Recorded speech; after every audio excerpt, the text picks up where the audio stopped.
Did you know that siesta time is a myth and businesses actually remain open throughout the day without interruption? In this edition of Travel Tips, we'll cover the 10 basic things you need to know before coming to Barcelona for the first time. First tip, if you want to escape the crowds, avoid coming in June, July and August. Instead, come during the shoulder seasons like April, May or September, October. Temperatures are still super nice, so you can sunbathe and swim at the beach, but you won't find the crowds you'll find during peak season. Also, the city has a more local vibe and the things are less expensive. Spanish are known for eating pretty late and Barcelona is no exception. We usually have lunch between 1 and 3 p.m, so no paella at noon, sorry. By the way, if you find a place that serves paella at this time, careful, it's probably a touristy one. Dinner is served between 8 and 10 or even 11 p.m. Of course, nowadays you can find places that have the kitchen open throughout the day, but most places will still stick to these schedules I mentioned before. Talking about restaurants, you need to know that tipping is not expected here. Think about it as a bonus. For example, if you go to a restaurant and love the food or service, then by all means tip. If you go to a place that the service or food wasn't good enough, then don't feel the pressure to tip at all. Number 4. Expect to hear a language you might have never heard before. Yeah, this is Catalan. Spanish is the official language in Barcelona, but so is Catalan. So you'll probably see airport signs, bus schedules, or restaurant menus in Catalan. But don't freak out.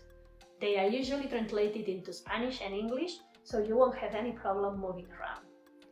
If you want to blend with locals and make them happy, then learn a few words before your trip. For example, learn Hola, which means hi, Bon dia, which means good morning, Gracias, which is thank you, or Adeu, bye. This is an important one to remember. Most shops remain closed on Sundays. Not only local small shops, but also supermarkets and big chains. However, if you need something basic like some food or diapers if you're traveling with a baby, you'll always find some place open, no worries. Also, siesta time is a myth here.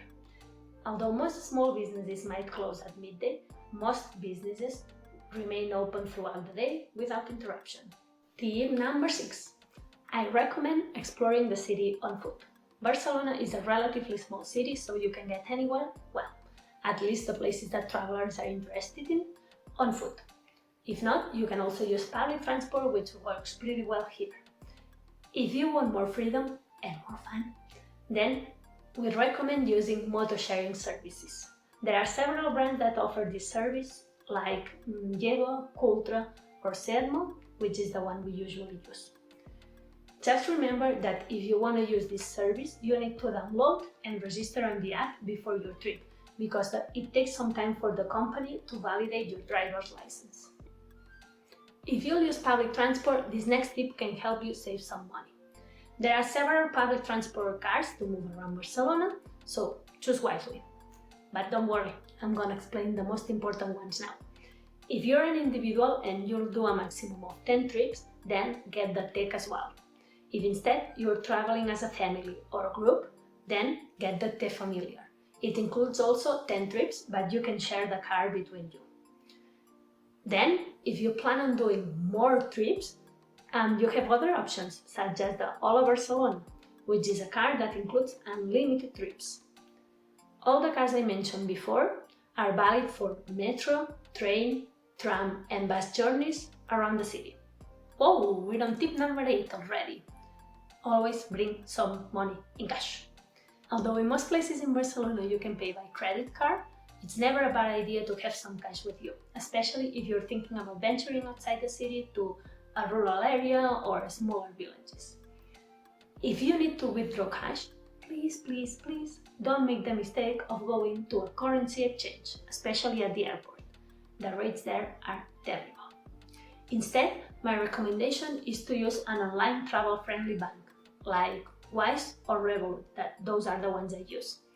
The exchange rates are great, and also you can get cash in most ATMs around the city. Tip number 9 is short, but will save you lots of headaches. I guess that if you plan a trip here, you don't want to be queuing, but instead enjoying the city. So book things in advance.